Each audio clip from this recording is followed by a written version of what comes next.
ওয়াশিংটনের রাত সাধারণত শান্ত থাকে, কিন্তু সেই রাতে হোয়াইট হাউসের ভেতরে আলো নিভছিল না। করিডোরে নিরাপত্তার কড়া পাহারা, কাচের দরজার ওপরে ছোট ছোট বৈঠক কক্ষ, সব জায়গায় অস্বাভাবিক উত্তেজনা। টেবিলের ওপর ছড়িয়েছিল নথি, বড় স্ক্রিনে মধ্যপ্রাচ্যের মানচিত্র, লাল বিন্দু দিয়ে চিহ্নিত কয়েকটি জায়গা, তেহরান, ইস্পাহান, বুশেহর। কেউ একজন বলল অপারেশন শুরু হয়েছে। এই অভিযানের নাম দেওয়া হয়েছিল অপারেশন এপিক ফিউরি। 28 ফেব্রুয়ারি যুক্তরাষ্ট্র ও ইসরায়েল যৌথভাবে ইরানে আঘাত হানে। ওয়াশিংটনের ভাষায় এটি ছিল প্রতিরোধমূলক হামলা, কিন্তু বিশ্ব রাজনীতির অনেক পর্যবেক্ষক এটিকে সরাসরি আগ্রাসন বলেই দেখেছেন। হামলার প্রথম কয়েকদিনে মনে হয়েছিল যুক্তরাষ্ট্রের রাজনৈতিক মহল একসাথে দাঁড়িয়েছে, কিন্তু এক সপ্তাহের মধ্যেই স্পষ্ট হয়ে যায় ওয়াশিংটনের ভেতরে আগুন জ্বলছে, বাইরে যুদ্ধ, ভেতরে বিভক্তি। অপারেশন এপিক ফিউরির পরিকল্পনা করা হয়েছিল বহুদিন ধরে। যুক্তরাষ্ট্রের সামরিক পরিকল্পনাকারীরা বলেছিলেন এটি একটি সীমিত আঘাত, যার লক্ষ্য ইরানের সামরিক সক্ষমতা দুর্বল করা। হামলার লক্ষ্য ছিল কয়েকটি সামরিক স্থাপনা, ক্ষেপণাস্ত্র ঘাঁটি এবং কিছু কৌশলগত অবকাঠামো। ওয়াশিংটন এই অভিযানের ব্যাখ্যা দিয়েছিল নিরাপত্তার ভাষায়। ডোনাল্ড ট্রাম্প বলেছিলেন ইরান এমন একটি পারমাণবিক অস্ত্র তৈরি করতে যাচ্ছিল যা যুক্তরাষ্ট্র পর্যন্ত পৌঁছাতে পারে, আমরা অপেক্ষা করতে পারি না। এই বক্তব্য দ্রুত আন্তর্জাতিক সংবাদ মাধ্যমে ছড়িয়ে পড়ে, কিন্তু একই প্রশাসনের ভেতর থেকেই অন্য সুর শোনা যেতে শুরু করে। পররাষ্ট্রমন্ত্রী মার্কো রুবিও পরে বলেন যুক্তরাষ্ট্র এমন একটি অভিযানে অংশ নিয়েছে যা কোনো না কোনোভাবে ঘটবেই। দুটি বক্তব্যের মধ্যে পার্থক্য স্পষ্ট। একটি বলছে হামলা প্রয়োজনীয় ছিল, অন্যটি বলছে হামলা অনিবার্য ছিল। এই ভাষার পার্থক্য ইঙ্গিত দেয় প্রশাসনের ভেতরে এক ধরনের দ্বিধা তৈরি হয়েছে। যুদ্ধ শুরু হওয়ার পরই ওয়াশিংটনে প্রশ্ন উঠতে শুরু করে এই সংঘর্ষ কতদূর। কংগ্রেসের জরুরি আলোচনা শুরু হয়, প্রেসিডেন্টের যুদ্ধ ক্ষমতা নিয়ে বিতর্ক ওঠে। শেষ পর্যন্ত যুদ্ধের বিষয়ে ভোটাভুটি অনুষ্ঠিত হয়। রিপাবলিকান নিয়ন্ত্রিত প্রতিনিধি পরিষদ এবং সিনেটের বেশিরভাগ সদস্য ট্রাম্পের যুদ্ধনীতিকে সমর্থন করেন। সংবাদ মাধ্যমের জরিপে দেখা যায় ৭৭% রিপাবলিকান ভোটার যুদ্ধকে সমর্থন করেছেন, কিন্তু ডেমোক্রেটদের মধ্যে সেই সমর্থন মাত্র 18%। অর্থাৎ যুক্তরাষ্ট্রের রাজনৈতিক সমাজ স্পষ্টভাবে বিভক্ত। এই বিভাজন শুধু দলীয় নয়, প্রশাসনের ভেতরেও একই চিত্র। মধ্যপ্রাচ্য বিষয়ক একটি সূত্র পরে জানায় ট্রাম্প প্রশাসনের ভেতরে যুদ্ধ নিয়ে বড় ধরনের মতবিরোধ দেখা দিয়েছে।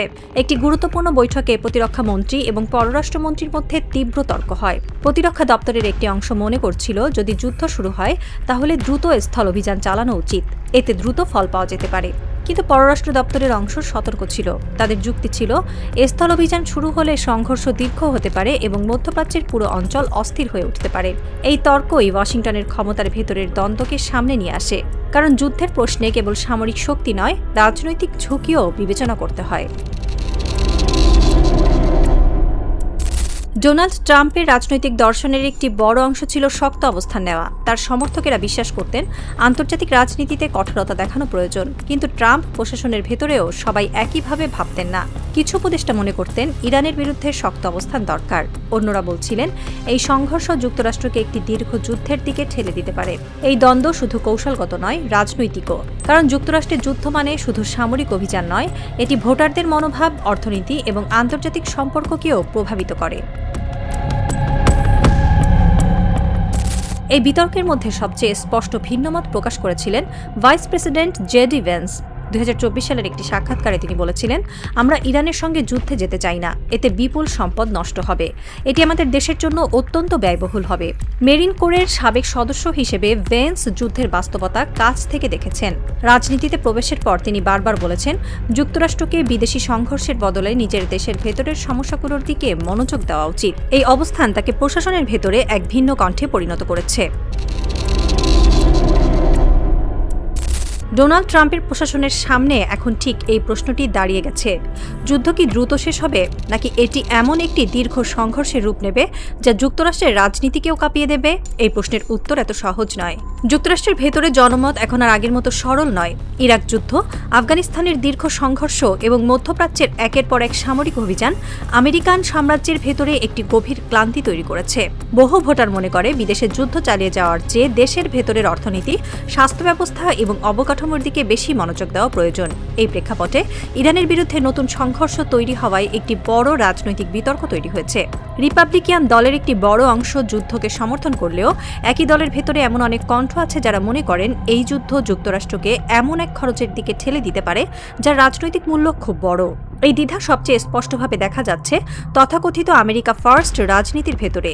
এই রাজনৈতিক ধারার মূল যুক্তি হল যুক্তরাষ্ট্রকে বৈশ্বিক সংঘর্ষে জড়িয়ে না পড়ে নিজের অর্থনৈতিক ও সামাজিক শক্তি পুনর্গঠনের দিকে মনোযোগ দেওয়া উচিত। এই কারণেই ট্রাম্পের রাজনৈতিক মিত্রদের মধ্যেই মতভেদ তৈরি হয়েছে। কেউ মনে করছেন শক্তি প্রদর্শন জরুরি, আবার কেউ বলছেন এই সংঘর্ষ যুক্তরাষ্ট্রকে এমন এক দীর্ঘ যুদ্ধের দিকে নিয়ে যেতে পারে যা শেষ পর্যন্ত রাজনৈতিকভাবে বিপজ্জনক হয়ে উঠবে। আরেকটি গুরুত্বপূর্ণ বিষয় হল যদি যুদ্ধের সময় ইরান সরকার ক্ষমতায় থেকেই যায় এবং সংঘর্ষের পরও টিকে থাকে, তাহলে সেটি ট্রাম্প প্রশাসনের জন্য একটি বড় রাজনৈতিক প্রশ্ন তৈরি করতে পারে। কারণ তখন বিরোধীরা বলতে পারে এই সংঘর্ষের লক্ষ্য কী ছিল।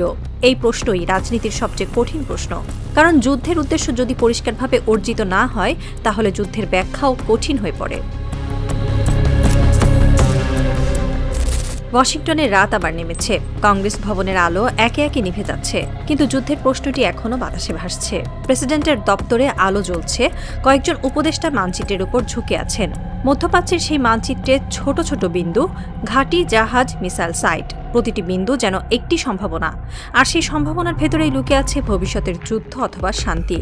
দূরে তেহরানের আকাশে তখন ভোরের আলো ফুটছে, একটি নতুন দিন শুরু হচ্ছে। কিন্তু সেই ভোর কি শান্তির ভোর হবে, নাকি আরেকটি দীর্ঘ যুদ্ধের সূচনা? সেই প্রশ্নের উত্তর এখনও লেখা হয়নি। ইতিহাস এখনও অপেক্ষা করছে, আর ওয়াশিংটনের করিডোরে সেই প্রশ্নটি এখনও ধীরে ধীরে প্রতিধ্বনি হয়ে ফিরছে। এই যুদ্ধ কি শুধু শুরু হলো,